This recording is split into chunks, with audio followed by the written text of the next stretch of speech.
जादुई तोता।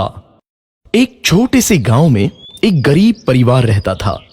उस परिवार में रामू और उसकी बीवी सीता उसके बेटे चिंटू के साथ रहते थे। उसी गांव में एक तोता भी रहता था। उसका नाम था रघु। वो किस्मत का धनी था। जहां भी जाता वहां किसी भी चीज की कमी नहीं पड़ती थी। एक दिन रघु उड़ते उड़ते उस गरीब परिवार के घर गया।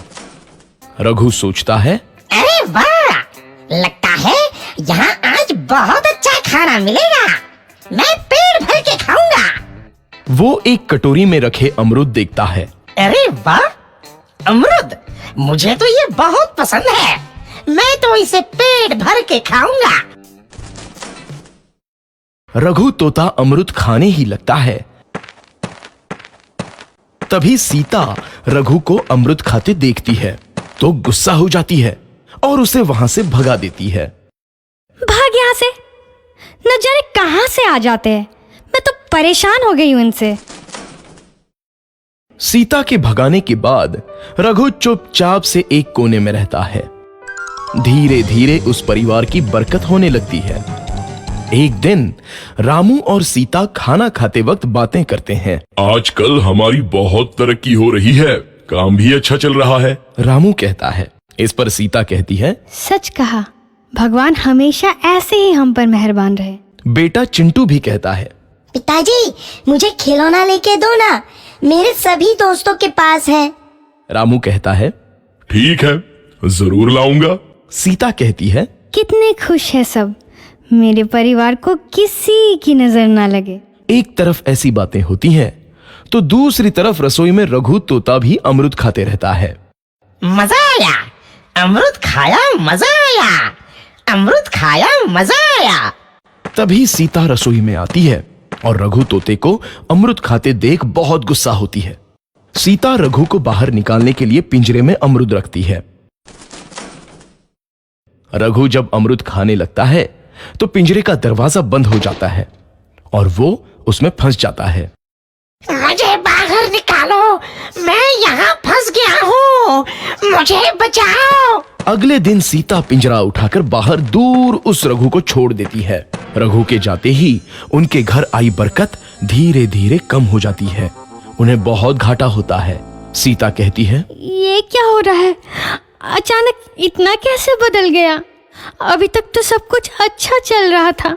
रामू कहता है, लगता है भगवान हम पर रूठ गए हैं। चिंटू भी कहता है, लगता है अब मुझे खिलौने भी नहीं मिलेंगे। और वो रोने लगता है और बाहर चला जाता है। कुछ दिन बाद रघु तोता फिर से उस घर में आता है। वापस आया, मैं वापस आया, अब मैं जमकर अमरूद खाऊंगा। रघु सीधा रसोई घर में चला जाता है और अमरूद खाने लगता है। कुछ देर बाद सीता रसोई में आती है और रघु को देख कहती है, एक तो घर में पहले से इतनी दिक्कत चल रही है और ऊपर से ये तोता मुझे और परेशान कर रहा है। सीता रघु को वहां से भगा देती है। रघु उड़कर किसी कोने में छुप जाता है। कुछ दिन बाद धीरे धीरे उस घर की बरकत वापस आने लगती है। काम भी अच्छे से चलने लगता है। एक रात जब रघु तोता अमरूद खाने जाता है तो पिंजरे में फंस जाता है। ये लोग आखिर चाहते क्या हैं? एक तोते को शांति से अमरूद खाने क्यों नहीं देते? मैं कौन सा चोरी कर रहा हूँ? बस अमरूद ही तो खा रहा हूँ। तभी रामू वहां आता है और पिंजरे में रघु तोते को देख उसे बाहर छोड़ देता है। ये तोता भी कितना जिद्दी है, बार बार वापस आ जाता है। जैसे ही रामू रघु को छोड़ देता है, अगले दिन से फिर से उनके घर की बरकत जाने लगती है। काम में घाटा होता है।